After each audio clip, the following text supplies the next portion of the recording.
भरा नया सवेरा।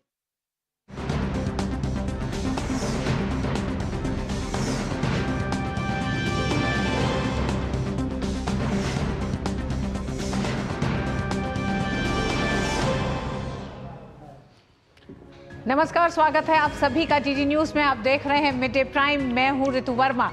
अगले 1 घंटे में हम बात करेंगे देश भर की बड़ी खबरों की, बताएंगे कि दुनिया भर में कौन सी बड़ी खबरों पर सबकी नजर है। साथ ही होगी देश की अर्थ जगत, खेल जगत और संस्कृति क्षेत्र से भी जुड़ी तमाम खबरें। लेकिन उन सबसे पहले आइए शुरुआत करेंगे सबसे पहले अभी तक की सुर्खियों पर।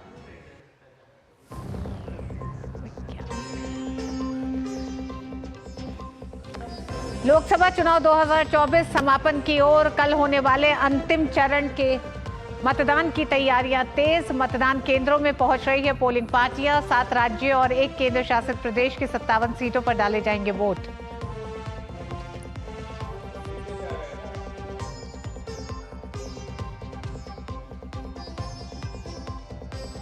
आखिरकार एसआईटी के शिकंजे में आया यौन शोषण का आरोपी प्रज्वल रेवन्ना। देर रात बेंगलुरु एयरपोर्ट से हुई गिरफ्तारी। थोड़ी देर में कोर्ट में होगी पेशी।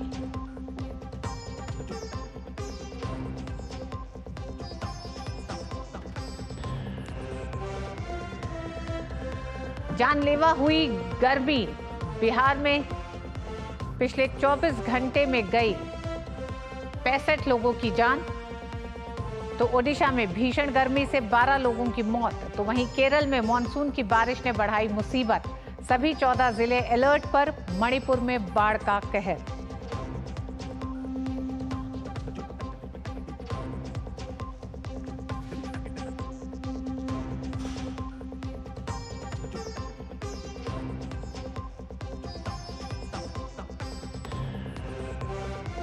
दिल्ली में रिकॉर्ड तोड़ गर्मी के बीच पानी का संकट गहराया। भाजपा का दिल्ली सरकार के खिलाफ प्रदर्शन।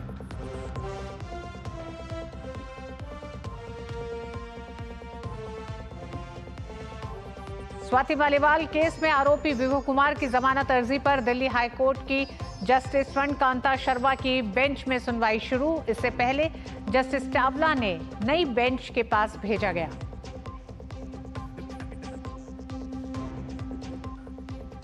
अमेरिका में राष्ट्रपति पद की दौड़ में शामिल डोनाल्ड ट्रंप को बड़ा झटका।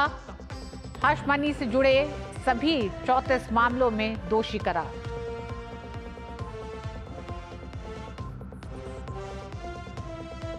और त्रिशा जॉली और गायत्री गोपीचंद की भारतीय जोड़ी ने बनाई सिंगापुर ओपन के सेमीफाइनल में जगह। रोमांचक सेमीफाइनल में कोरियाई जोड़ी को करीबी अंतर से किया पराजय।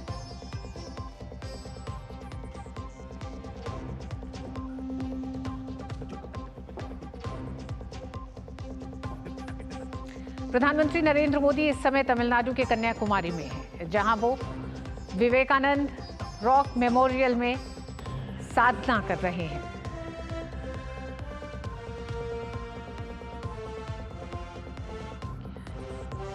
प्रधानमंत्री नरेंद्र मोदी इस समय तमिलनाडु के कन्याकुमारी में हैं, जहां वो विवेकानंद रॉक मेमोरियल में साधना कर रहे हैं।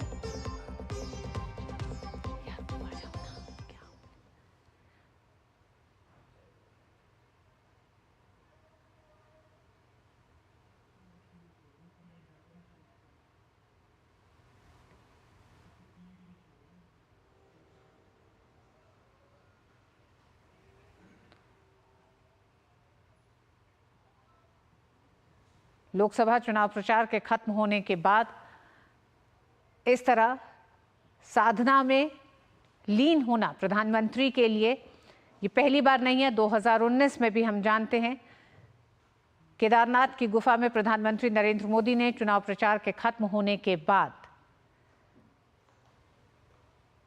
कुछ घंटों की साधना की थी। और यही इस बार भी 1 जून को यानी कल अंतिम चरण का मतदान है। चुनाव प्रचार के खत्म होने के बाद ही प्रधानमंत्री नरेंद्र मोदी कन्याकुमारी पहुंचे और वहां से वो अब अगले 40 घंटे तक साधना में रहेंगे।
तो ये आप देख रहे थे प्रधानमंत्री नरेंद्र मोदी विवेकानंद रॉक मेमोरियल के ध्यान मंडपम में अब से 40 घंटे तकरीबन ध्यान मुद्रा में ही रहेंगे, ध्यान साधना में रहेंगे। लोकसभा चुनाव के अंतिम और 7वें चरण के लिए कल मतदान होगा। इस चरण की 57 सीटों पर मतदान होना है, जिनमें से 41 सामान्य और 13 सीटें अनुसूचित जाति और 3 सीटें अनुसूचित जनजाति के लिए सुरक्षित हैं। वहीं इस चरण में 7 राज्यों और 1 केंद्र शासित प्रदेश में मतदान होना है, जिसके लिए 904 उम्मीदवार चुनावी मैदान में हैं, जिनमें से 809 पुरुष और उम्मीदवार हैं, वहीं 95 महिला उम्मीदवार शामिल हैं। 1 जून को जिन 57 सीटों पर मतदान होना है उनमें उत्तर प्रदेश की 13, पंजाब की 13 सीटें, पश्चिम बंगाल की 9 सीटें, बिहार की 8, ओडिशा की 6, हिमाचल प्रदेश की 4, झारखंड की 3 सीटों के अलावा चंडीगढ़ की एकमात्र संसदीय सीट शामिल है। कुल 8 राज्य हैं और 1 केंद्र शासित प्रदेश में 57 सीटों पर अंतिम चरण का वोट डलना है, जिसमें ओडिशा की 6 सीटें हैं, हिमाचल प्रदेश की 4 सीटें हैं, झारखंड की 3 सीटें हैं जिनमें चुनाव होना है, चंडीगढ़ की 1 सीट है जिस पर चुनाव होना है कल। मतदान की पूरी तैयारियां कर ली गई हैं और 7वें चरण में प्रधानमंत्री नरेंद्र मोदी समेत कई केंद्रीय मंत्री, पूर्व मुख्यमंत्री और विपक्ष के दिग्गज नेता चुनावी मैदान में किस्मत आजमा रहे हैं। केंद्रीय मंत्री अनुप्रिया पटेल, आर.के. सिंह, डॉक्टर महेंद्र नाथ पांडे, वहीं पूर्व मुख्यमंत्रियों में भी कई लोग शामिल हैं जिनकी किस्मत का फैसला कल ईवीएम में बंद हो जाएगा।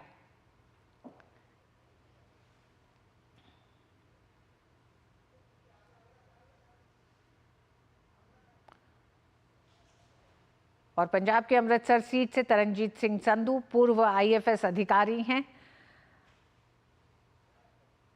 अमेरिका के राजदूत भी रहे हैं, ये भी चुनावी मैदान में मौजूद हैं पंजाब से। जबकि इस चरण में विपक्षी दिग्गजों की बात की जाए तो जालंधर से चरणजीत सिंह चन्नी, लुधियाना से अमरिंदर सिंह राजा, भटिंडा से हरसिमरन कौर बादल, चंडीगढ़ से मनीष तिवारी, डायमंड हार्बर से अभिषेक बनर्जी, दमदम से स्वागत राय, कोलकाता उत्तर से सुदीप बंदोपाध्याय, गाजीपुर से अफजल अंसारी और काराकाट से पवन सिंह दावेदारी पेश कर रहे हैं।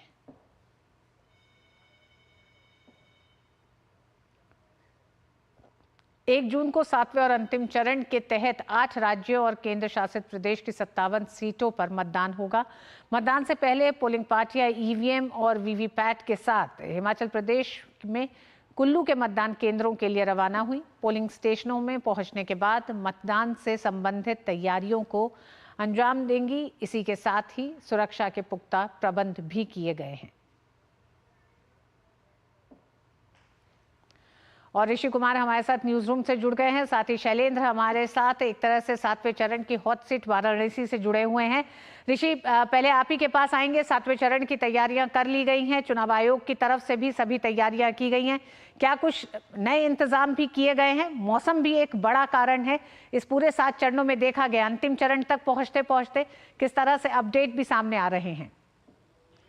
देखिए ऋतु, अगर इस चुनाव को देखें तो 18वीं लोकसभा के लिए जो 7 चरणों में चुनाव होने थे उसमें अब 7वां चढ़ आ गया, यानी कि अंतिम पड़ाव। और इस अंतिम पड़ाव को देखें तो ये चुनाव पूरब से पश्चिम का है, यानी कि पश्चिम से पूरब भी कह सकते हैं, जिसमें कि पंजाब से लेकर चंडीगढ़, उत्तर प्रदेश, बिहार, झारखंड, पश्चिम बंगाल, हिमाचल और उड़ीसा, ये जो 8 जगह हैं जिन पे कि 7 राज्य और 1 केंद्र शासित प्रदेश में ये चुनाव हो रहे हैं। इसमें ज्योग्राफी के हिसाब से देखें तो काफ़ी चुनौतियां हैं चुनाव आयोग के लिए। एक तरफ डायमंड हार्बर जैसी सीट है जिसमें कि तमाम ऐसा इलाका है जो कि डेल्टा इलाका, सुंदरबन का डेल्टा वहाँ पड़ता है। तो उसी तरीके से रॉबर्टगंज का इलाका जो उत्तर प्रदेश का है, वहाँ का एक टेरेन है, वो काफ़ी टफ टेरेन है, जहाँ पर पोलिंग पार्टियों को रवाना करने के जो तमाम दृश्य चुनाव आयोग के द्वारा शेयर किए गए हैं। तो वहीं हिमाचल की सीट पर जो पहाड़ी इलाके हैं, सभी 4 सीटों पर जो वहाँ पर मतदान होना है, तो हिमाचल के जो दूरस्थ इलाके हैं, जिसमें हमने पिछली बार भी देखा था कि एक वोट के लिए भी वहाँ पर जो दूरस्थ इलाके थे, जहाँ पर बर्फीला क्षेत्र था, वहाँ पर पोलिंग पार्टी को रवाना किया गया था। तो कुल मिलाकर इस चरण में, 7वें चरण में ज्योग्राफी के हिसाब से कई सारी चुनौतियां हैं। पानी से घिरा हुआ इलाका है, बर्फ़ से घिरा हुआ इलाका है, तो तापमान, हाई टेम्परेचर का इलाका भी है। तो इन सभी को समाहित करते हुए चुनाव आयोग की पुख्ता तैयारियां हैं। ऐसे में ईवीएम, वीवीपैट की जो डिप्लॉयमेंट है वो पूरी हो चुकी है और कुछ जगहों पर इलाकों में अभी भी रवाना जो की गई हैं वो चल रही हैं। जहाँ तक इस पूरे इलाके में चुनाव आयोग के द्वारा नए इंतज़ामों की बात करें तो ख़ास तौर से जो चुनाव आयोग ने गर्मी से प्रभावित जो इलाके हैं उनमें गर्मी से निपटने के जो उपाय किए गए हैं उनको बहुत ज़्यादा उन्होंने जोर दिया है, क्योंकि इसका असर मतदान पर ना हो इसके लिए चुनाव आयोग ने पुख्ता इंतज़ाम किए हैं। चाहे वो जल प्रबंधन की व्यवस्था हो, पीने के पानी की व्यवस्था हो या फिर रिमोट एरिया से लोगों को बूथ तक लाने का जो इंतज़ाम है वो जिला निर्वाचन अधिकारियों के ज़िम्मे सौंपा गया था, वो 7वें चरण में भी जारी रहेगा। अगर इस पूरे इलाके का विश्लेषण देखें तो बेहद महत्वपूर्ण है सियासी के मायनों में भी, क्योंकि इन 57 सीटों में से सिर्फ 25 सीटें बीजेपी के पास थी, यानी कि बीजेपी के लिए एक अवसर है ज़्यादा से ज़्यादा पिछली बार से अपने जीत के दायरे को बढ़ाने का, तो वहीं विपक्षियों को अपनी सीटों को बचाने का। तो इस पूरे इलाके में देखें तो तमाम दिग्गज हैं, जैसे कि आपने भी बताया कि प्रधानमंत्री नरेंद्र मोदी से लेकर ममता बनर्जी के भतीजे तक चुनावी मैदान में हैं। तमाम मुख्यमंत्री हैं, केंद्रीय मंत्री हैं जो इस चुनाव में हैं। और 7वें चरण की सबसे खास बात यह है कि इलाकाई हिसाब से इस पूरे चरण को अगर हम देखें तो बेहद महत्वपूर्ण है सत्ता पक्ष और विपक्ष के बीच में जो द्वंद्व है, जो सत्ता का जो समीकरण है उसको साधने का, क्योंकि इसमें जो पूरब से पश्चिम की जो लड़ाई है इसमें एक तरफ जो राजनीतिक क्षत्रप हैं, जो क्षेत्रीय क्षत्रप हैं, उनको अपनी साख बचानी है, तो वहीं दूसरी ओर जो सत्ताधारी पार्टी है जिसके पास क्लीन स्वीप करने के जो तमाम अवसर वाले जो राज्य थे, उसके अलावा अब यहाँ संघर्ष वाले इलाके हैं जिसमें कि वो इन सभी इलाकों में चुनाव लड़ रही है। तो ऐसे में कह सकते हैं कि जो 7वां चरण है बेहद दिलचस्प है सियासी तौर से भी और चुनाव आयोग की तैयारियों के हिसाब से भी। जी रितु। जी ऋषि, आप हमारे साथ बने रहिएगा और शैलेंद्र भी हमारे साथ जुड़े रहें, लेकिन उससे पहले हम अपने दर्शकों को एक वीडियो दिखाएंगे। प्रधानमंत्री नरेंद्र मोदी इस समय विवेकानंद रॉक मेमोरियल के ध्यान मंडपम में ध्यान साधना में लीन हैं और उसी से जुड़ा एक वीडियो भी हम आपके साथ अभी साझा करेंगे। लेकिन उससे पहले अंतिम चरण के मतदान की जो तैयारियां चल रही हैं उस पर चर्चा करने के लिए हमारे साथ दो साथी हमारे जुड़े हुए हैं। शैलेंद्र के पास चलेंगे, लेकिन उससे पहले आइए आपको दिखाते हैं प्रधानमंत्री का ये वीडियो।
और केंद्रीय गृह मंत्री अमित शाह आज आंध्र प्रदेश के दौरे के दौरान तिरुपति बालाजी मंदिर में पूजा अर्चना करने पहुंचे।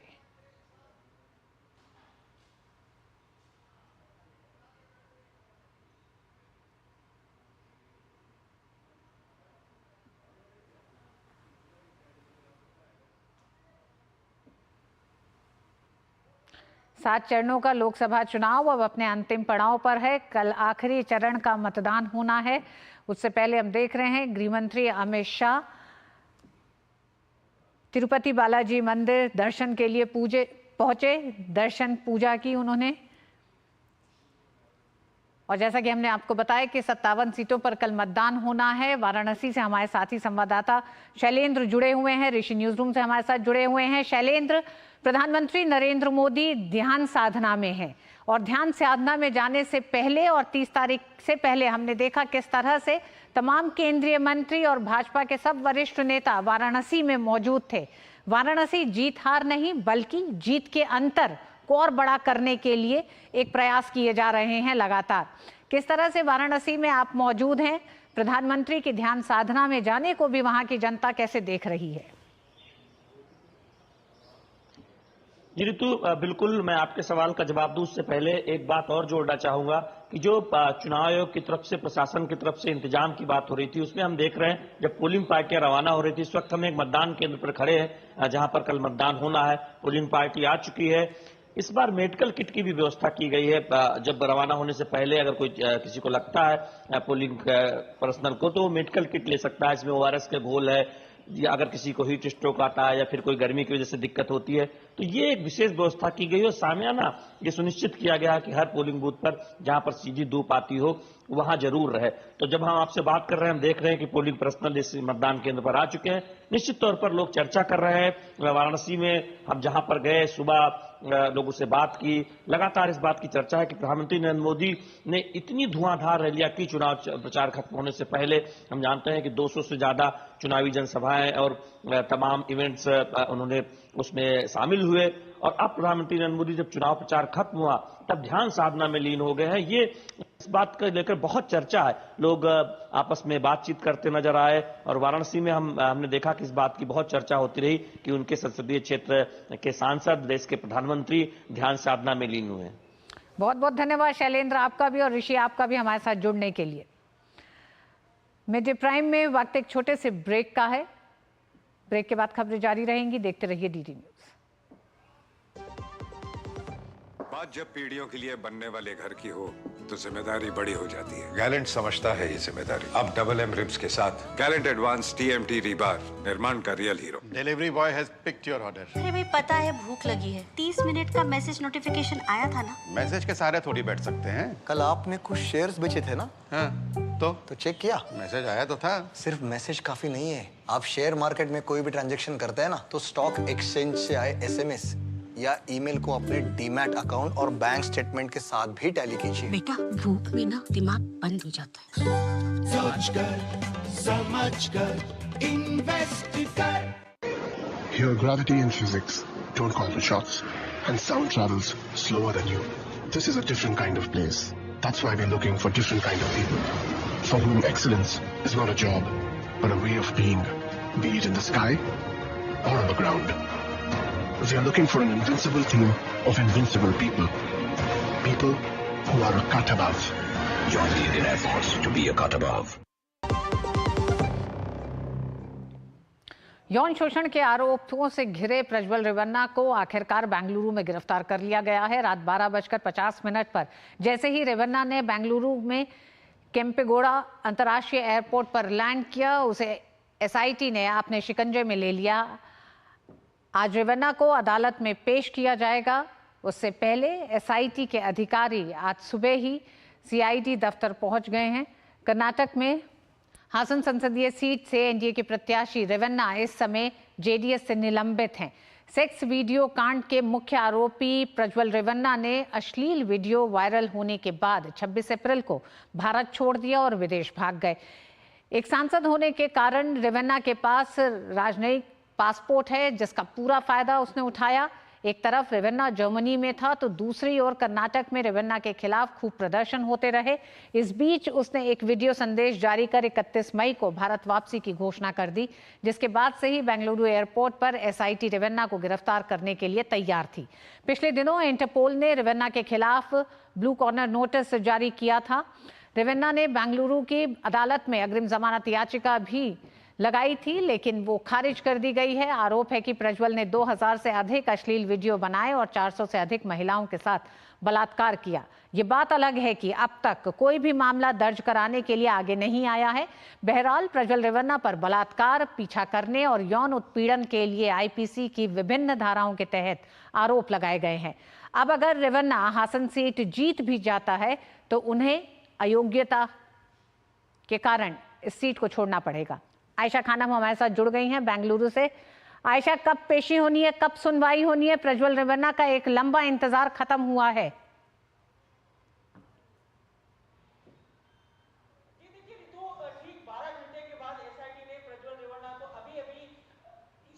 एसआईटी से उन्हें बाउरिंग अस्पताल ले गई है, जहां पर उनकी मेडिकल एग्जामिनेशन होगी। देखिए, ये एक प्रोसीजर है जहां पर आरोपी को गिरफ्तार किया जाता है तो सबसे पहले उसकी मेडिकल एग्जामिनेशन होती है और उसके बाद प्रज्वल रेवन्ना को कोर्ट में पेश किया जाएगा, जहां पर एसआईटी पूरी कोशिश कर रही है कि उसे 7 दिन से ज़्यादा की कस्टडी मिल सके ताकि एसआईटी शुरू करे प्रज्वल रेवन्ना से पूछताछ। और जो संगीन मामले हैं, जो संगीन आरोप उन पर लगे हैं, करीब 3 केसेस हैं उन पर, प्रज्वल रेवन्ना पर, और इन तमाम 3 मामलों में पुलिस अब जमकर पूछताछ करने की तैयारी कर चुकी है। देखिए, लगातार 33 दिन के बाद प्रज्वल रेवन्ना जो है भारत वापस पहुंचे हैं और जाहिर है इस दौरान एसआईटी ने इस पूरे केस पर पूरी तैयारी की है। एसआईटी उन तमाम जगहों का जायजा भी लिया है जहां पर वारदात हुई, जहां पर महिलाओं ने शिकायत की कि उन पर यौन पीड़न हुआ, उन पर अत्याचार हुआ और बलात्कार हुआ।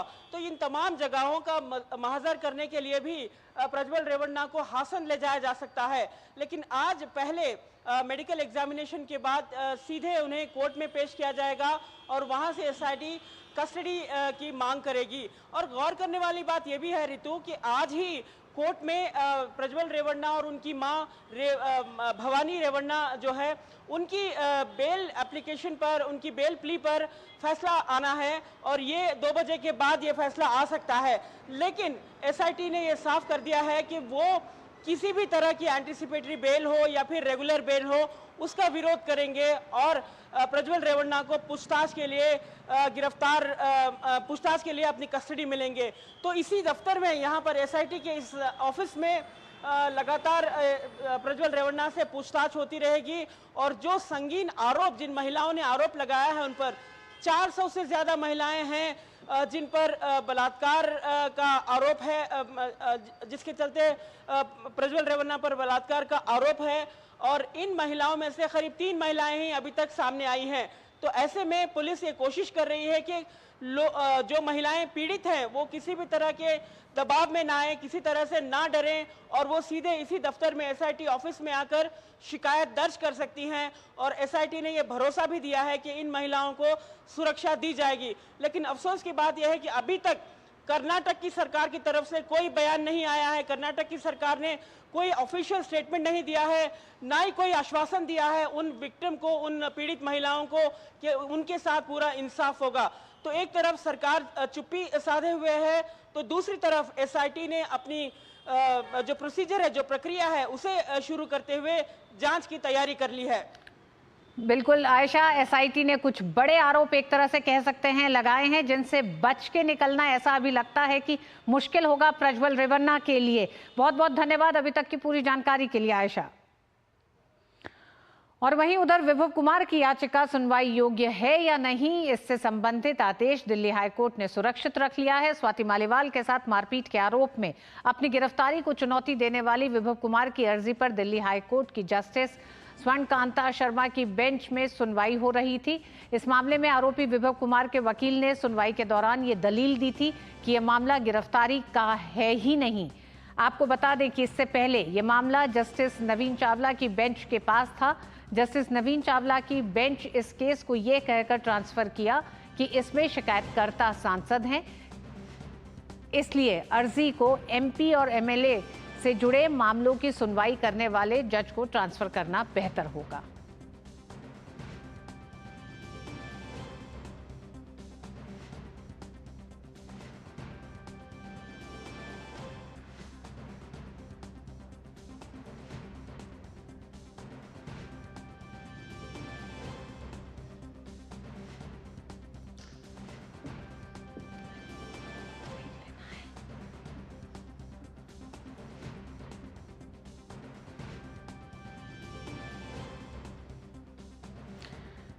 और आइए बात करेंगे दिल्ली में भीषण गर्मी के बीच में जो जल संकट है, जहां एक तरफ आसमान से आग बरस रही है, वहीं दूसरी ओर दिल्लीवासी बूंद बूंद के लिए संघर्ष कर रहे हैं। दिल्ली में रहने वालों को दिन में पानी के टैंकरों के पीछे दौड़ते और पानी इकट्ठा करने में ही निकल जा रहा है। आइए आपको दिखाते हैं कि आखिर दिल्ली में पानी को लेकर स्थिति कैसी है।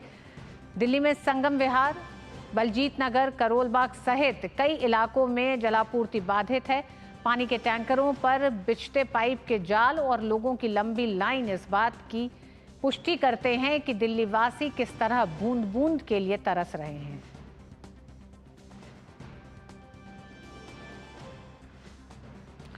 दिल्ली भाजपा अध्यक्ष वीरेंद्र सचदेवा ने अपने कार्यकर्ताओं के साथ जल संकट को लेकर दिल्ली सरकार के खिलाफ प्रदर्शन मार्च निकाला। ये मार्च विधानसभा स्थल शहीदी पार्क से दिल्ली सचिवालय तक निकाला गया। बता दें कि भीषण गर्मी से जूझते दिल्ली के लोग जल संकट से भी जूझ रहे हैं। दिल्ली में संगम विहार, बलजीत नगर, करोल बाग सहित कई इलाकों में पानी का संकट गहरा गया है। महिलाएं अपने सिर पे घड़ों को लेकर एक तरह से प्रदर्शन कर रही है। ये कोई राजनीतिक मसला नहीं, लेकिन आम जनता से जुड़ा एक मामला है। इस भीषण गर्मी के दिल्ली के कई ऐसे इलाके हैं जहां लोग पानी के लिए इस समय तरस रहे हैं। वो सुबह 6 बजे से ही उन्हें टैंकरों के लिए लाइन लगानी पड़ती है। और ये कोई 1-2 इलाका नहीं है, दिल्ली के करीब 10 इलाके ऐसे हैं जहां पर भीषण पानी का संकट इस समय वहां के लोग झेल रहे हैं। दिल्ली के अलग अलग इलाकों से हमारे सहयोगी जुड़ रहे हैं। ओपी यादव और चंद्रशेखर हमारे साथ जुड़े हुए हैं। ओपी, सबसे पहले आप ही से जानना चाहेंगे, इस समय आपके साथ कुछ महिलाएं भी मौजूद हैं, किस किस इलाके में हैं और जो दिक्कतें लोगों को सामने आ रही हैं, क्या ये हर साल इस गर्मी के मौसम में होता है या ये इस बार ये संकट ज्यादा दिखाई दे रहा है? दिल्ली में लू के तेज थपेड़े और भीषण गर्मी के चलते जहां जनता का हाल बेहाल है, वहीं पानी की किल्लत को लेकर दिल्ली में हाहाकार मचा हुआ। अभी हम लोग मौजूद हैं नई दिल्ली में। ये दिल्ली के मुख्यमंत्री अरविंद केजरीवाल का विधानसभा क्षेत्र है और यहां पर पानी को लेकर न केवल लोग रात रात भर जगते हैं, बल्कि बूंद बूंद पानी आता है उसके लिए पीने को तरस जाते हैं। अभी हमारे साथ बहुत सारी महिलाएं मौजूद है जिनसे हम बात करवाते हैं। आप क्या काम करते हैं, अभी क्या दिक्कत है आपको? काम तो कुछ नहीं करते, पर घर पे ही रहते, पर पानी नहीं आ रहा, बहुत दिन हो गए। आपने ये खाली बर्तन हाथ में दे रखा, पानी नहीं आ रहा है? नहीं, हमने मोटर भी चलाई तब भी नहीं आ रहा पानी। पानी की कब से दिक्कत हो रही है? पानी कब से 1 हफ्ता हो गया, ज्यादा ही होगा, मतलब 15 दिन से। हाँ, 15 दिन से ऊपर हो गया, पानी नहीं आया। आता भी है 10 मिनट के लिए, 5 मिनट के लिए आता है, उतने में सब मोटर चलाते, सबका पानी कहाँ से आएगा?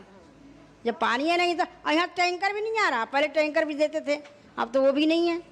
अब हम तो कहीं भागते, इधर भागते उधर भागते, 2 डब्बा लाते हैं, काम चल जाता है। अब जैसे तैसे नहा नहीं पाते, धो नहीं पाते सही से। आपका क्या कहना? सर, हम तो किराएदार है, कभी किसी से मांग लेते, कभी किसी से मांग लेते। ऐसे भी पानी, बिना पानी के 2-2 दिन नहाते नहीं है, गर्मी में मर जाते तरफ तरफ के। आप क्या कहेंगे, पानी की इतनी दिक्कत है? हाँ, हम यही कह रहे हैं, पानी की दिक्कत नहीं है। बूढ़े कैसे ले आएंगे इधर उधर से? अरे बस का तो है नहीं बाहर से लाना। तो देखा आपने, यहाँ पानी के लिए मारामारी मची हुई है। यहाँ रहने वाले लोग और किराएदार खासा परेशान है। दिल्ली के मुख्यमंत्री खुद यहाँ से विधायक है, लेकिन उन्होंने इनकी न कोई सुध ली और न इनसे किसी तरह का संवाद हुआ।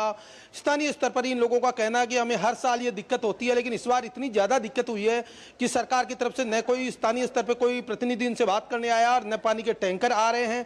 बाहर से अगर ये पानी लेते हैं तो जो पानी के टैंकर माफिया है वो दोगुने दाम पे पानी इनको देते हैं, इसलिए नहाना धोना और अन्य कामों की सुविधाएं तो इनको कभी नहीं मिली, लेकिन पीने के लिए भी मारामारी मची और ये खासा परेशान है। जबकि दिल्ली का ये प्राइम इलाका है, मुख्यमंत्री विधानसभा का क्षेत्र है और यहाँ पर तमाम तरह की सुविधाएं होनी चाहिए। सरकार जिस तरह बातें करती है 2031 से मास्टर प्लान बनाएंगे, दिल्ली को नया बनाएंगे, लेकिन वो सारी बातें यहाँ हवाई नजर आ रही है। इन लोगों का कहना है कि जिस तरह से वोट के दौरान यहाँ दिल्ली के मुख्यमंत्री की टीम आती है, कार्यकर्ता आते हैं, मतदान के दौरान बड़े बड़े वादे करते हैं, लेकिन जब मौका आता है उसके बाद पानी और अन्य तरह की समस्याएं जैसे है वैसे ही बनी रहती है। इनको इंतजार है कि कोई सरकारी नुमाइंदा यहाँ आएगा, इनसे बात करेगा और पानी की समस्या के साथ साथ यहाँ जो गंदगी फैली हुई है, बिजली, पानी, अन्य तरह की समस्याएं हैं, वो तो हम बात ही नहीं करें, उनका भी इनके बड़ा मुद्दा बना हुआ। तो निश्चित तौर पर ये इस तरह की समस्या, भीषण गर्मी और लू के तेज थपेड़ों के बीच पानी की जो चुनौती है, जो जिंदगी को जद्दोजहद बनाने के लिए इन लोगों के लिए एक संघर्ष का मुद्दा बनी हुई है। ओपी चंद्रशेखर हमारे साथ जुड़े हुए हैं। चंद्रशेखर, ये हाल तो एक तरह से अरविंद केजरीवाल के इलाके धमाके का बताया जा रहा है। लेकिन चंद्रशेखर, आपसे जानना चाहेंगे, आप सरकार में, दिल्ली सरकार में मंत्री आतिशी मारलेना ने बहुत साफ ये कहा कि किस तरह से हरियाणा की वजह से दिल्ली में ये संकट हो रहा है। और याद आता है कि तिहाड़ जेल से भी चिट्ठी लिखी गई जिसको पढ़ के आतिशी ने कहा कि मुख्यमंत्री कितने चिंतित हैं। क्या इसको इस तरह से समझा जाए कि आने वाले समय में एक बड़ा संकट दिल्ली वाले देखने वाले थे, इसकी एक तरह से तैयारी की जा रही थी जेल से ही कि कैसे इससे निपटा जाएगा? और यही बात आज बांसुरी स्वराज भी कह रही थी कि बीजेपी से जो है कि ये एक कृत्रिम तरीके से एक इसको कमी बनाया गया है, एक माहौल बनाने की कोशिश की गई। और जो वीरेंद्र सचदेवा हैं, जो प्रदेश अध्यक्ष हैं बीजेपी के, उन्होंने भी साफ तौर पर कहा कि ये जो मैकेनिज्म था CLC का, जिसके तहत हरियाणा से पानी आया करता था 1049 क्यूसेक, ताकि दिल्ली में किसी प्रकार की कोई कमी ना रहे पानी की, तो उसमें भी अभी भी पानी जो है वो उसी रफ्तार से आ रहा है, उसी क्वांटिटी से आ रहा है। लेकिन ये कहा जा रहा है कि हरियाणा की तरफ से पानी नहीं आया गया। और बीजेपी ये भी कह रही है कि अगर ऐसी ही बात है तो फरीदाबाद में जो पानी भेजा जा रहा है वो भी कम मात्रा में भेजा जा रहा है दिल्ली की तरफ से, लगातार दोहन किया जा रहा है पानी का, वो भी एक वायलेशन एक तरीके से होता है। और जिस प्रकार से इन्होंने आम आदमी पार्टी ने कहा कि वो बोरवेल के थ्रू पानी निकालने की कोशिश कर रहे हैं, तो बलजीत नगर में हमने भी फैक्ट चेक करने की कोशिश की कि वहां पर पानी की क्या स्थिति है। हमने देखा कि 3 बोरवेल वहां पर पड़े हुए हैं, लेकिन उनमें भी सभी पानी की निकासी जो नहीं है, बंद पड़े हुए हैं। जो पानी की जो लाइनें हैं वो नहीं पहुंची हैं घरों में, और जिसके कारण टैंकर के थ्रू जो है लोग पानी लेने को मजबूर हैं। तो अब जब पानी टैंकर के थ्रू लेने को मजबूर हैं, तो इसमें भी बीजेपी कहती है कि इसमें भी एक जो माफिया है पानी का वो इसमें काबिज है, क्योंकि 53% जो अपने रैली के दौरान उन्होंने कहा, हल्ला बोल जब वो कर रहे थे वीरेंद्र सचदेवा, उन्होंने कहा कि 53% जो पानी है वो टैंकरों के माध्यम से ले जाया जा रहा है, जो कि आधे रास्ते में गिरता भी है, और पानी लोगों के जो गले की प्यास बुझा सकता था वो सड़कों पर गिर रहा है। और ये जो टैंकर माफिया है वो इस प्रकार हावी हैं कि अपने मनमाहे तरीके से वो रूट बना रहे हैं और रूट पे जरिए वो पानी लोगों तक पहुंचा रहे हैं। मेरी जब लोगों से बात हुई तो उनका सबसे बड़ा जो उनको दुख था वो ये था कि इस मुद्दे पर आम आदमी पार्टी ने यहाँ पर चुनाव जीता था, और उसके बाद अब जो वादा खिलाफी है वो इस कदर बढ़ गई है कि ये लोग जब जाते हैं उनके पास और पूछते हैं कि भाई हमारा पानी नहीं आ रहा है, टैंकर की व्यवस्था यहाँ पर कराई जाए, तो टैंकर के ड्राइवर तक उनको धमकाते हैं और ये कहते हैं कि जाते यहाँ पानी नहीं दूंगा, आप तुम्हें जो करना हो कर लो, जिससे जो बात करनी है वो कर लो। ये ऑन रिकॉर्ड कैमरा के सामने लोग बोल रहे हैं। तो आप किस कदर ये पानी का मैकेनिज्म बनाया गया है, ये सोचने वाली बात है। और पानी का मैकेनिज्म इस तरीके से भी बनना चाहिए था जब को पता है कि गर्मी आने वाली है, लोगों में पानी की जो है वो ज़्यादा ज़रूरत पड़ने वाली है, तो ऐसे में आपको एक व्यवस्था बनानी चाहिए थी, उसका रिव्यू करना चाहिए था, उसका एक होमवर्क करना चाहिए था। और यही बांसुरी स्वराज भी आज प्रोटेस्ट के माध्यम से कह रही थी कि किस प्रकार से ये एक सर्वदलीय बैठक बुलाई जा सकती थी, या कोई एक दुरुस्त होमवर्क बनाया जा सकता था जिसके तरीके से पानी को सुव्यवस्थित तरीके से लोगों तक बांटा जा सके। तो बीजेपी साफ तौर पे यही कह रही है कि ये जो मैकेनिज्म है ये नहीं बनाया गया, और ये पहले से तैयारियां थी कि इस प्रकार से इनको ये करना है। बिल्कुल चंद्रशेखर, भारतीय जनता पार्टी आम आदमी पार्टी पर हमलावर जरूर है इस पूरे मसले पर, लेकिन बड़ा सवाल यह है कि इस भीषण गर्मी में दिल्ली की जनता को अगर पानी के लिए भी तरसना पड़ रहा है, और ये वो पानी का वादा है जो अरविंद केजरीवाल ने 10 साल पहले चुनाव के दौरान किया, और जनता ने भरोसा करके अरविंद केजरीवाल को सत्ता तक पहुंचाया कि ये जो पानी की किल्लत हर साल इसी गर्मी में इन इलाकों के लोग झेलते आए हैं, उससे उन्हें कहीं ना कहीं छुटकारा मिलेगा। बहुत बहुत धन्यवाद चंद्रशेखर आपका भी, और ओपी आपका हमारे साथ जुड़ने के लिए। और मिड डे प्राइम में वक्त एक छोटे से ब्रेक का है। पता है इन्वेस्टर्स के लिए कि इन्वेस्टर प्रोटेक्शन फंड होता है IPF, लेकिन अगर तुम्हारा ट्रेड एक्सचेंज पर एग्जीक्यूट नहीं हुआ या फिर कोई गारंटीड रिटर्न्स वाली स्कीम है, तो ये IPF आपकी मदद नहीं कर सकता है। और अगर आपका ब्रोकर ही डिफॉल्टर बन जाए तो फिर IPF आपको कॉम्पेंसेशन दिला सकता है। कहाँ से सीखा? NSE की साइट पर। सोचकर समझकर इन्वेस्ट कर। और आइए अब बात करते हैं जानलेवा होती गर्मी की। बड़ी खबर आ रही है कि बिहार से पिछले 24 घंटों में 65 लोगों की मृत्यु हुई है। बिहार में गर्मी हुई जानलेवा, लू से पीड़ित 250 से ज्यादा लोग अस्पताल में भर्ती हुए हैं। पिछले 24 घंटे में 65 लोगों की मौत हुई है भीषण गर्मी से बिहार में। वहीं लू से पीड़ित 250 से ज्यादा लोग अस्पताल में भर्ती हुए हैं। भर्ती हुए लोगों का इलाज इस समय चल रहा है। मरने वालों में 2 स्कूल प्रिंसिपल और 6 मतदान कर्मी शामिल हैं। राज्य में कल 8 लोकसभा सीटों पर मतदान होने वाला है।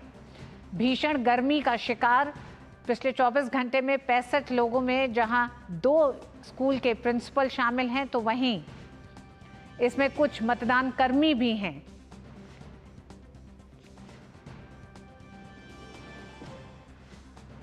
और इस खबर पर बात करने के लिए हमारे साथ जुड़ गए हैं हमारे साथी संवाददाता सलमान हैदर बिहार से। सलमान, बिहार की बुरी हालत इस समय दिखाई दे रही है। 250 से ज्यादा लोग अस्पताल में भर्ती हैं, लेकिन वहीं 24 घंटे में 65 लोगों की मृत्यु भी हुई है गर्मी से। देखिए ऋतु, ये जो गर्मी पिछले 3-4 दिनों से पड़ रही है, जिसे हम प्रचंड गर्मी कह सकते हैं, और बहुत सारे लोगों से मेरी बात हुई तो उनका ये कहना है कि पिछले कई वर्षों में उन्होंने ऐसी गर्मी नहीं देखी थी, इतनी शिद्दत की गर्मी नहीं देखी थी। वाकई इस समय बहुत बुरी हाल है। और जैसा कि आपने भी बताया कि लोकसभा के चुनाव 8 सीटों पर हैं, इनमें से बक्सर, आरा और काराकाट में भीषण गर्मी पड़ने की संभावना व्यक्त की गई है। आरा और बक्सर में ये ऑरेंज अलर्ट जारी किया गया है और वहीं काराकाट में लू चलने की संभावना व्यक्त की गई है। लेकिन इसके अलावा एक राहत की बात यह है कि कल देर रात थोड़ा सा हवा का रुख बदला है और थोड़ी ठंडी हवाएं चली हैं, एक आध जगह बूंदाबांदी भी हुई है। तो हम उम्मीद कर सकते हैं कि आने वाले 1-2 दिनों में थोड़ी सी राहत 1-2 डिग्री की ही आएगी। इस समय 47 से 48 के बीच पारा चल रहा है, गर्मी इतनी शदीद है जिससे कि आम जनजीवन बुरी तरह प्रभावित हो गया है। और वहीं निर्वाचन कर्मियों का, जैसे आपने कहा कि उन्हें बाहर निकलना ही है, बसों से वो लोग जा रहे हैं मतदान स्थलों पर, तो खास एहतियात बरतते जा रहे हैं निर्वाचन विभाग के द्वारा भी और सामान्य प्रशासन के द्वारा भी। हालांकि प्रशासन की ओर से जो अभी आंकड़े दिए गए हैं उसके अनुसार केवल 20 मौतों की पुष्टि हुई है, लेकिन विभिन्न जिलों में अस्पतालों में जो संख्या आ रही है वो संख्या 65 हो सकती है, 65 से ज़्यादा भी हो सकती है। तो ये सारी स्थितियां यहाँ हैं। प्रशासन ने अस्पतालों में इंतजामात अच्छे कर दिए हैं और वहाँ पर जो लोग भी आ रहे हैं उनके त्वरित इलाज की व्यवस्था की गई है, एम्बुलेंसेस की व्यवस्था की गई है। फिलहाल ऐसे मौसम में इतनी प्रचंड गर्मी के कारण खासतौर से उन लोगों को, रेहड़ी पटरी वालों, बिल्कुल सलमान, बिहार में 54 साल का रिकॉर्ड गर्मी का टूटा है। हम जानते हैं पिछले 24 घंटे में 65 लोगों की मृत्यु हुई है। वहीं 250 से ज्यादा लोग अस्पताल में गर्मी की वजह से भर्ती हैं, उनका इलाज चल रहा है। वहीं अगर उड़ीसा के सुंदरगढ़ जिला के राउरकेला शहर में गर्मी का कहर जारी है। बढ़ती गर्मी की वजह से 12 लोगों की मृत्यु हो गई है। राउरकेला सरकारी अस्पताल में हीट वेव के कारण मरीजों की संख्या 28 के पार पहुंच गई है। देश की राजधानी दिल्ली में इस समय भीषण गर्मी पड़ रही है। पारा लगभग 50 के करीब दर्ज किया जा रहा है। भीषण गर्मी के बीच आरएमएल अस्पताल में हीट स्ट्रोक के मरीजों के लिए विशेष व्यवस्था की गई है। अस्पताल की हीट स्ट्रोक यूनिट में 2 बाथ टब लगे हैं, साथ ही आइस क्यूब्स वाली मशीन भी लगाई गई है। तमाम राज्यों में भीषण गर्मी के दशकों के रिकॉर्ड तोड़ती इस गर्मी ने अस्पतालों और राज्यों के प्रशासनों के लिए भी एक चुनौती पैदा कर दी है, क्योंकि जिस तरह से लोग हीट वेव से इस समय ग्रस्त हो रहे हैं उसको देखते हुए अस्पतालों में भी विशेष इंतजाम की जरूरत है। उधर उत्तर प्रदेश के मुख्यमंत्री योगी आदित्यनाथ ने हीट वेव की स्थिति को देखते हुए दिशा निर्देश दिए हैं। मुख्यमंत्री ने स्पष्ट निर्देश दिए हैं कि उत्तर प्रदेश के गांव और शहर में बिजली कटौती नहीं होनी चाहिए। खराब ट्रांसफार्मर या बिजली संबंधी किसी भी समस्या का तुरंत निराकरण किया जाए। इसके अलावा लू से बचाव के लिए आम जनता को हर संभव मदद दी जाए। कहीं भी पेयजल का अभाव न हो। मुख्यमंत्री ने बीमारी की स्थिति में हर किसी को तत्काल चिकित्सीय सुविधा मुहैया कराने और गर्मी से राहत के लिए सड़कों पर नियमित रूप से पानी का छिड़काव करने के लिए भी दिशा निर्देश जारी किए हैं।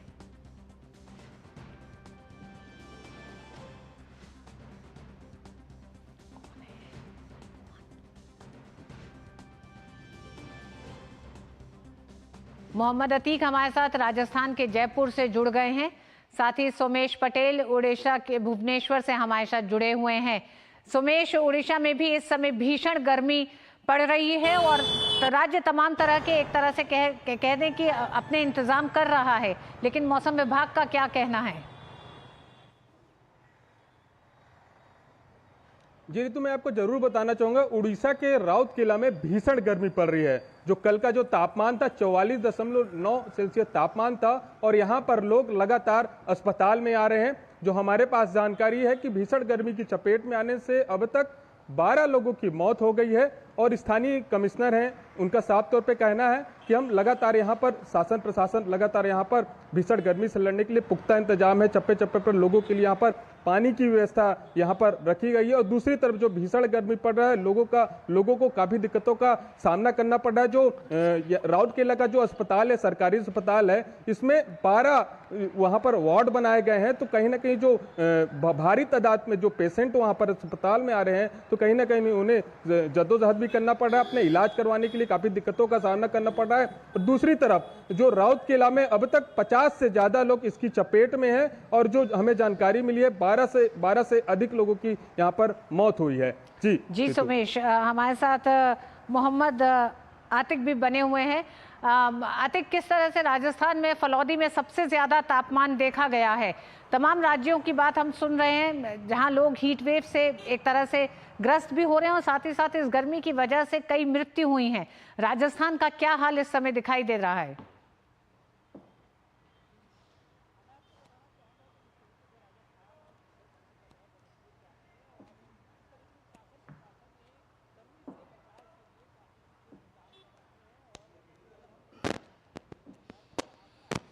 सोमेश, हम लगातार देख रहे हैं तमाम राज्यों में प्रशासन जिस तरह से मुस्तैदी से काम कर रहा है। लोगों की मजबूरी है, घर से निकलना है। हालांकि बच्चों की छुट्टियां हो चुकी हैं, स्कूल बंद हैं, तो एक छोटी राहत है बच्चों के लिहाज से इस गर्मी में ना निकलने से, लेकिन आम जन के लिए अभी भी मुसीबत बनी हुई है। लोगों के पास क्या प्रशासन अपनी तरफ से, जैसे अस्पतालों में और हम देख रहे हैं उत्तर प्रदेश में भी बिजली की आपूर्ति बाधित ना हो, इस तरह के कई ऐसे प्रयास किए जा रहे हैं?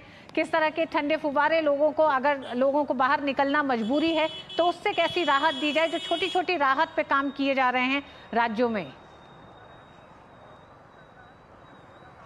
ऋतु, मैं आपको जरूर बताना चाहूंगा, जो गरीब तबके का जो परिवार है अपनी रोजी रोटी की तलाश में काम करने के लिए जाता है, तो कहीं ना कहीं जिस तरह से भीषण गर्मी पड़ रही है राउरकेला में, लगातार 3 दिनों से भीषण गर्मी पड़ी है, सबसे ज्यादा यहाँ पर गर्मी देखने को मिल रही है। दूसरी तरफ जो प्रशासन लाख दावे कर रहा है कि हम यहाँ पर लू से बचने के लिए तमाम यहाँ पर उपाय कर रहे हैं, लेकिन ऐसी वहां पर किसी तरह की व्यवस्था नहीं की गई है। जो अस्पताल है, अस्पताल में जब मरीज पहुंच रहे हैं तो उन्हें इलाज करने के लिए वहां देखने वाला कोई नहीं है। घंटों मरीज अस्पताल में पहुंचते हैं अपने इलाज के लिए, तो वहां पर किसी मरीज को देख लिया जाता है, लेकिन जो अभी की स्थिति है वहां पर मरीज भी परेशान है। प्रशासन लाख दावे कर रहा है कि यहाँ पर हमने पूरी व्यवस्था कर ली है, लेकिन जो तस्वीरें जिस तरह से वहां पर आ रही है, तो कहीं ना कहीं तस्वीरें साफ तौर पर बताती है कि जो प्रशासन के जो दावे हैं कहीं ना कहीं खोखले नजर आ रहे हैं। दूसरी तरफ जो राउरकेला के कमिश्नर हैं, उन्होंने बताया है कि लू की चपेट में आने से 4 लोगों की मौत हुई है और जो 8 लोगों की मौत हुई है उन्हें अस्पताल लाते समय रास्ते में मौत हो गई है। फिलहाल पोस्टमार्टम रिपोर्ट के बाद ही हम बता पाएंगे कि कितने लोगों की मौत हुई है। दूसरी तरफ जो 12 से 13 लोग जिनकी हालत अभी भी गंभीर बनी हुई है, उन्हें अस्पताल में भर्ती कराया गया है और उन्हें इलाज कराया जा रहा है। दूसरी तरफ जो राउरकेला का जो सरकारी अस्पताल है, मरीजों का वहां पर इलाज चल रहा है और कुछ लोगों को दूसरे अस्पताल में भेजा गया है। दूसरे अस्पताल में भेजने की वजह यह है कि राउरकेला अस्पताल में पर्याप्त वहां पर डॉक्टर नहीं है। अस्पताल जी बिल्कुल सोमेश, विडंबना ही है जहां एक तरफ लोकसभा चुनाव में बड़े बड़े मुद्दों पर चुनाव लड़ा जा रहा है, वहीं दूसरी तरफ भीषण गर्मी जैसी एक तरह से समस्या से हम नहीं निपट पा रहे हैं, उसके लिए भी हमें इतनी जद्दोजहद करनी पड़ रही है। अतीक हमारे साथ बने हुए हैं। अतीक, राजस्थान का क्या हाल है, क्योंकि फलौदी एक वो क्षेत्र है जहाँ सबसे ज्यादा तापमान रहा। राजस्थान में इन दिनों भीषण गर्मी का दौर जारी है, हीट वेव लगातार चल रही है। अगर हम बात करें शासन प्रशासन की व्यवस्थाओं की, तो शासन प्रशासन ने काफ़ी कुछ इंतजाम कर रखे हैं।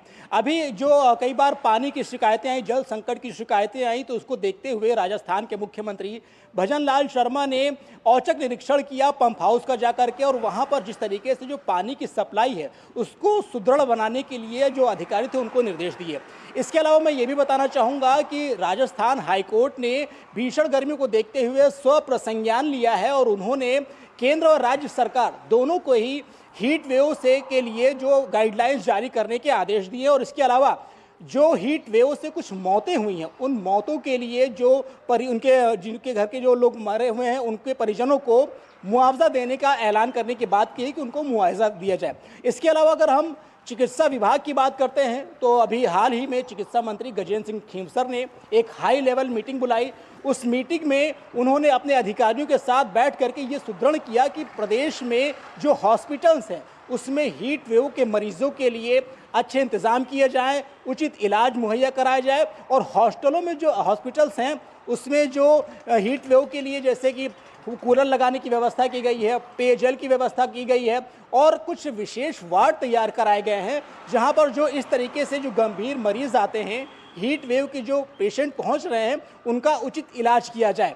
तो इस tariके से काफ़ी कुछ तैयारियां की गई हैं। एक चीज़ मैं आपको और बताना चाहूँगा कि कुछ ज़िलों में ऐसे भी जो पुलिसकर्मी हैं जो ट्रैफिक सिग्नल पर जो काम करते हैं, उनके लिए जो कप्तान हैं उन्होंने उनको छाता वितरण किया है, ORS का घोल लगातार उनको दिया जा रहा है। उसके अलावा जो कई सारे पानी की बॉटल्स हैं वो इस तरीके से काफ़ी कुछ उनको मुहैया कराई जा रही है। जी, तो अगर हम राजस्थान की बात करें तो अभी हालांकि लू से निपटने के लिए कई ऐसे एक तरह से इंतजाम किए जा रहे हैं। बहुत बहुत धन्यवाद अतीक आपका भी और सुमेश आपका भी पूरी जानकारी के लिए।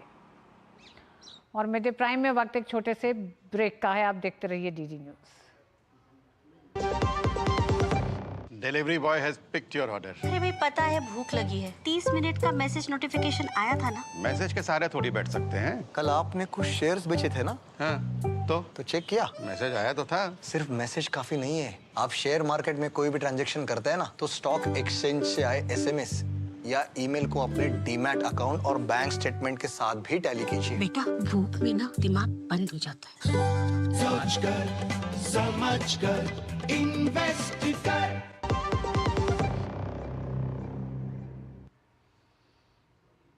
और उधर मणिपुर में बाढ़ का कहर जारी है। इम्फाल शहर बाढ़ से बुरी तरह प्रभावित हुआ है। शहर की ओर से जाने वाली अधिकांश सड़कें जलमग्न हो गई हैं। मणिपुर पुलिस, सेना, असम राइफल्स, NDRF और SDRF को बचाव कार्य में लगाया गया है। लगभग 5000 लोगों को सुरक्षित क्षेत्र में पहुंचाया गया है। बाढ़ प्रभावित परिवारों के लिए जिले में 3 अस्थायी शिविर पहले ही खोले जा चुके हैं।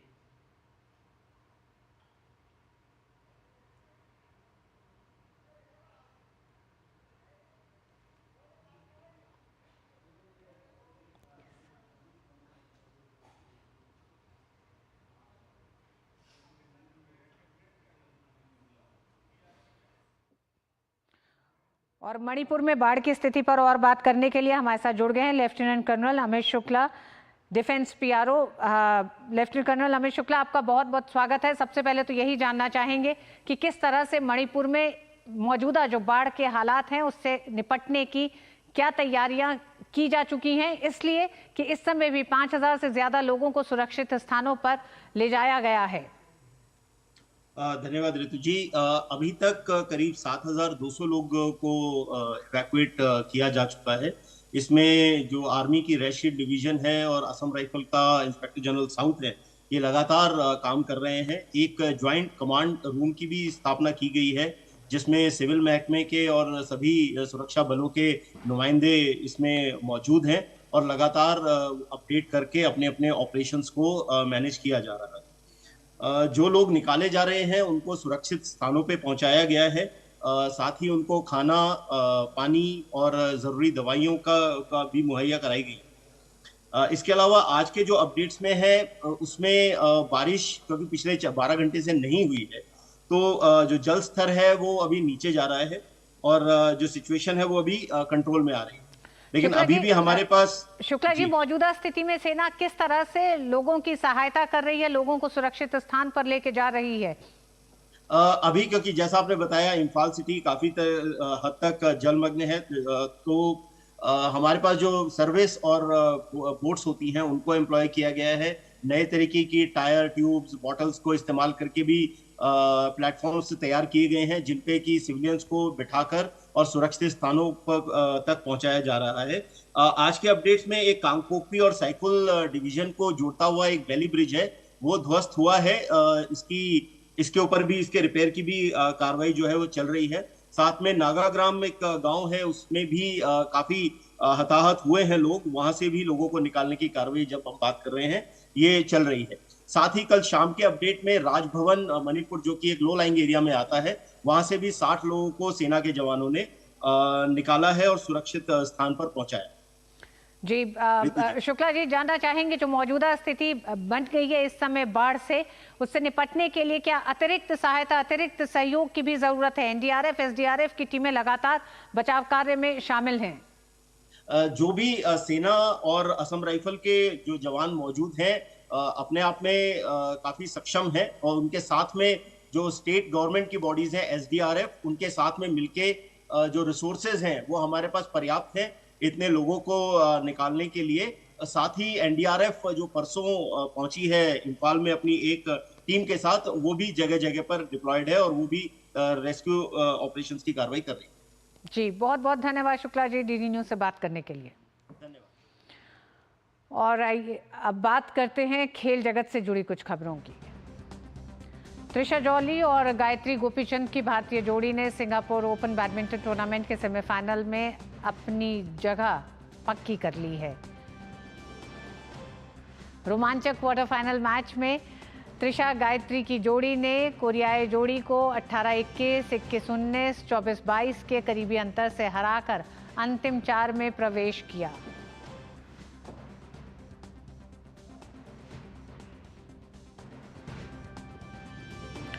भारत की युवा महिला शतरंज खिलाड़ी आर वैशाली ने क्लाइमेक्स चेस प्रतियोगिता में अपनी चौथी जीत दर्ज करने में सफल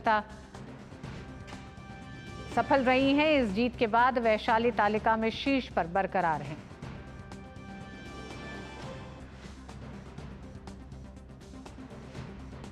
और मिड डे प्राइम में आज बस इतना ही। मुझे दीजिए अनुमति। नमस्कार।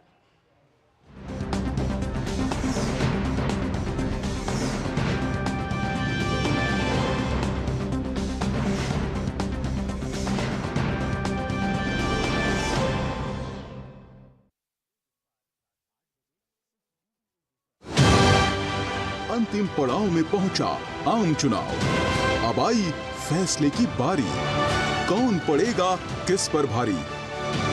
देखिए सबसे सटीक, सबसे भरोसेमंद नतीजे 4 जून को सिर्फ डीडी न्यूज पर।